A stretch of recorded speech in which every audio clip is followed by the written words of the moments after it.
জ্যামিতি জ্যামিতি শিখাইছে পিরিতি, এই পিরিতির কুল কিনারা নাই। জ্যামিতি জ্যামিতি শিখাইছে পিরিতি, এই পিরিতির কুল কিনারা নাই। এই পিরিতির কুল কিনারা নাই, পিরিতির কুল কিনারা নাই। দুই রশ্মির মিলনে তৈরি হয় কোন রে, এই কথাটি মনে রেখো ভাই, এই কথাটি মনে রেখো ভাই। এই পিরিতির কুল কিনারা নাই।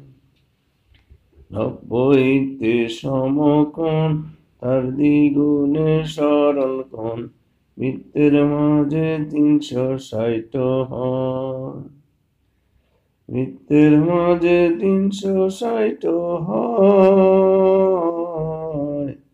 বৃত্তের মাঝে 360 হয়। তিন বাহু আছে যার নাম হলো ত্রিভুজ তার, চার বাহুতে চতুর্ভুজ হয়। সমকোণী সূক্ষ্মকোণী আর স্থূলকোণী, কোণ ভেদে ত্রিভুজে 3 ভাই। সমবাহু বিষমবাহু আর অসমবাহু ভেদে ত্রিভুজে 3 ভাই।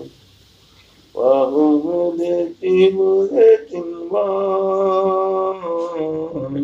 এই পিরিতির কুল কিনারা নাই।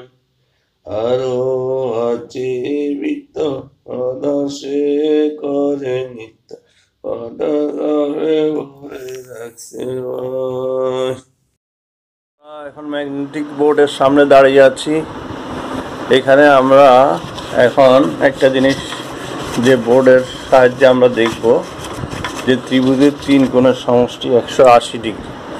আসলে এই বোর্ডটি এমনভাবে তৈরি করছি যেন লেখাও যায়, আবার উপকরণ লাগিয়ে রাখা যায়, সেভাবে উপকরণটি তৈরি ম্যাগনেটিক বোর্ডটি। যেমন আমি যদি এখানে এই জিনিসটা লিখি, ত্রিভুজের 3 কোণের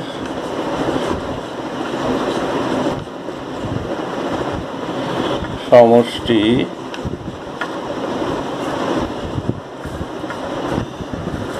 180 ডিগ্রি। আসলে এখানে লেখাও হয়েছে, আবার উপকরণ এখানে ফিক্সড করে লাগানো যাবে। এই লেখাটি আবার আমি মুছে ফেলে আবার লিখতে পারবো এখানে, এটা জাস্ট হোয়াইট বোর্ডের মতো। তাহলে আমরা এখানে দেখলাম ত্রিভুজের 3 কোণের সমষ্টি 180 ডিগ্রি। এখন আমি এখানে একটা উপকরণ লাগিয়ে রেখেছি ফিক্সড করে ম্যাগনেটিক সংযোগের সাহায্যে।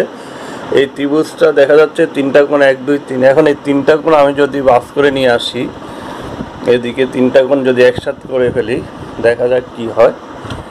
এই যে 3টা কোণ আমার একসাথে হওয়াতে এখানে হয়ে গেল একটা, কি হয়ে গেল, একটা চাঁদার মতো হয়ে গেল। তার মানে চাঁদার মধ্যে আমরা জানি যে 180 ডিগ্রি কোণ থাকে। তো এইভাবে কিন্তু আমি সব উপকরণ এখানে লেখা এবং পাশে উপকরণ প্রদর্শন দুইটাই করতে পারি, যে আমাদের উপকরণের মাধ্যমে আমরা প্রমাণগুলি দেখাতে পারি। ধন্যবাদ সবাই।